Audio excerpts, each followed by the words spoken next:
Welcome to another Yaad Events. Today we are at the final year visual arts exhibition at the Edna Manley College of the Visual and Performing Arts. If you know me, you know I love art.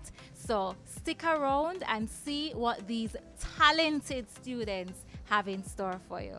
I'm here with Phillip, one of the final year students at the Edna Manley College of the Visual and Performing Arts. And let me tell you, the man were look good.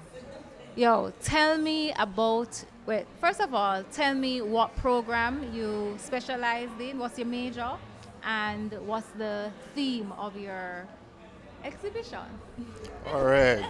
So basically, my work is about the poverty mindset, where I want to target youths in Jamaica who are of 15 to 30 years old.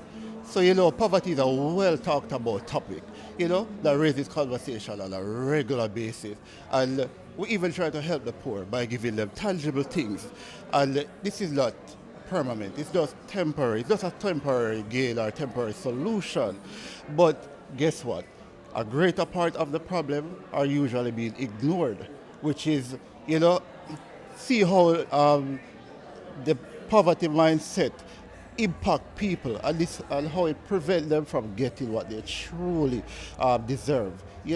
How the poverty mindset interrupt people, disrupt them, and how it take away from what they truly want. So here you can see my introductory wall text that gives you an introduction to what my work basically is about. So it is a three-part series. It is all about the generational poverty and the absolute poverty. So I want to bring into focus what this is like into a visual context. So I even done an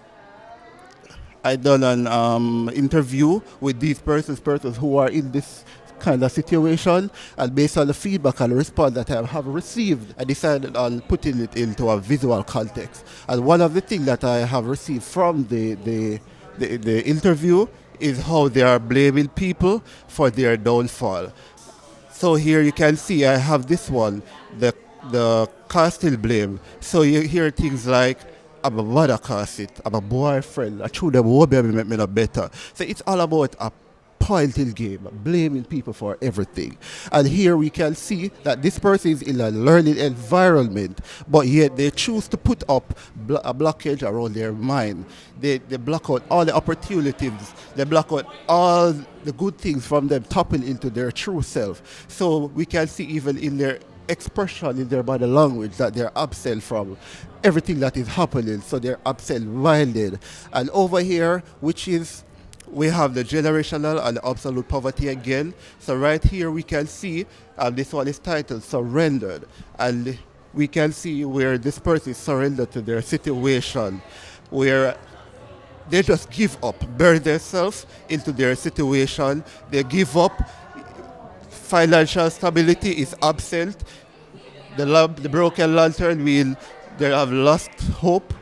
They're in a place of barrenness. And how poverty, the slave function as poverty, which means slow progress, and how it is destructive. So here you can see how it just hovers over his head, take over his life, his situation. You can see how gruesome it is, not somewhere that you would really want to be. So this is absolute poverty.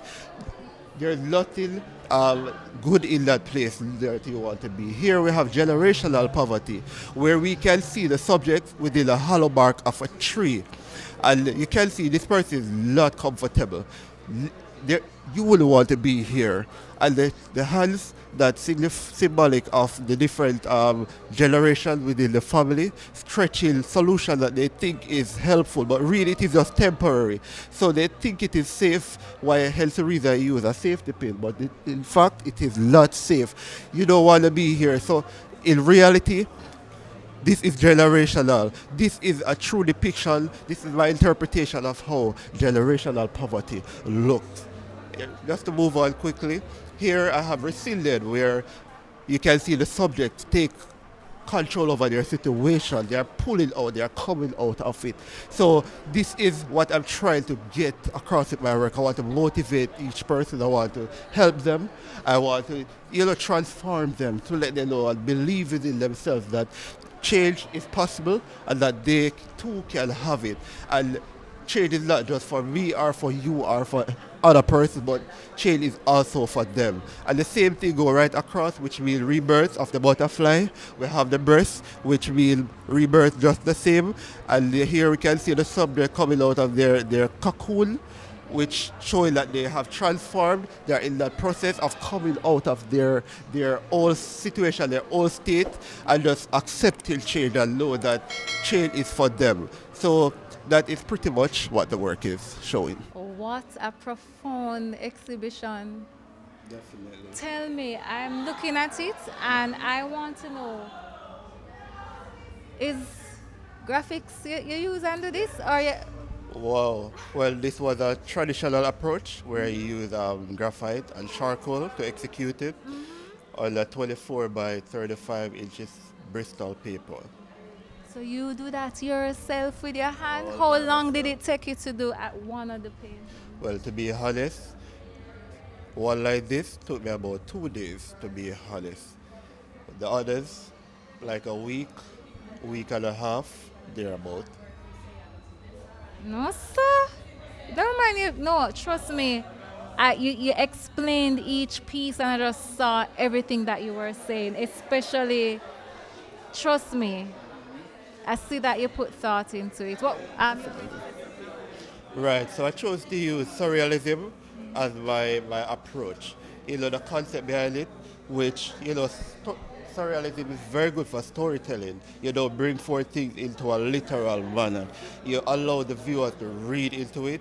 So you bring elements, different elements as iconography so it can communicate with the viewer even more. And also use the theory of instrumentalism, which, I don't want the art to be just about it for its aesthetics value or its aesthetics beauty. I want you to get the meaning behind it. I want you to see it for its true core, for its value, and accept it for what it is. Hence my reason for even using black and white. I didn't want it to be distracted with the image or for its aesthetics value. I want you to focus more on the story and for what it is. You are in this era. You started Edna during the pandemic. Tell me, was there any challenge for you as a student? Oh, yes, daily, like every day. It's like every day you decide that, here what, I'm going to just pack up my things and leave. Because the online platform was a new experience for each and every one of us. And I wasn't good with technology and I weren't good with, the whole digital aspect of things. So it was a learning process. It's like relearning. It was like, you have to start all over again. And it's not like where you're in the classroom where you can interact with your different peers and get inspiration from each other. It was like you were in a box all by yourself and trying to solve the puzzle. And like, what the sense, solving the puzzle? Like, how do I come out of this? And how did you come out of it? Well, with this execution, oh girl, it is a fresh air for me now. Because the truth is, if I should say I found a technique in coming out, I would be lying. It is a work in progress. It's like believing in yourself, knowing that you can do this, push yourself, and just own in your space and own in what you know and just believe in yourself and push through. What advice would you give to a student who is considering, an aspiring artist considering coming to Edna Manley College? What would your advice be? Firstly, believe in yourself. That is number one. Know who you are, what you come for, and what you want to achieve. And I know you can do it, and just position yourself accordingly. While there are a lot of distraction and all of this kind of thing, believe in you and know what you're on about and just hold into it and you will reach it. Thank you so much, Phillip. I am impressed. I am proud of you and I'm wishing you all the best. What next for Phillip? Okay, so you give us this grand exhibition. What's next? Well, I have great things in the pipeline. I can't say all, But what they can do is surely look out for me. I will be expanding on my work. I will be targeting Jamaica. I will be having my own solo shows. You can find me on social medias. I will forever be posting and try to help my friends. Telling them to find you on social media, you don't tell us where. Yes, man, this coming right here. All right, so Instagram, my Instagram page is Phillip Robinson Illustrations. So you can just type in that, Phillip Robinson Illustrations. On Facebook, Phillip Robinson. Thank you so much. The School of Visual Arts Final Year Exhibition celebrates the remarkable talent and achievements of the next generation of artists. This event represents the culmination of years of hard work, growth, and artistic exploration. It serves as a testament to the boundless potential of the students at the Edna Manley College and their ability to create art that resonates deeply with the world. Don't miss out on this extraordinary visual feast. Subscribe to our channel and stay tuned for the upcoming episodes, where we will introduce you to more exceptional student exhibitors, their captivating projects, and the stories that fuel their creative vision. Prepare to be captivated, moved, and inspired by the School of Visual Arts Final Year Exhibition at the Edna Manley College of the Visual and Performing Arts. If you're interested in coming to see the exhibition, it goes straight up until June 29, so you need to check it out. All right, thanks again for watching another Yaad Events. Remember to like, comment, share, and subscribe, and I will see you at the next Yaad event. One love.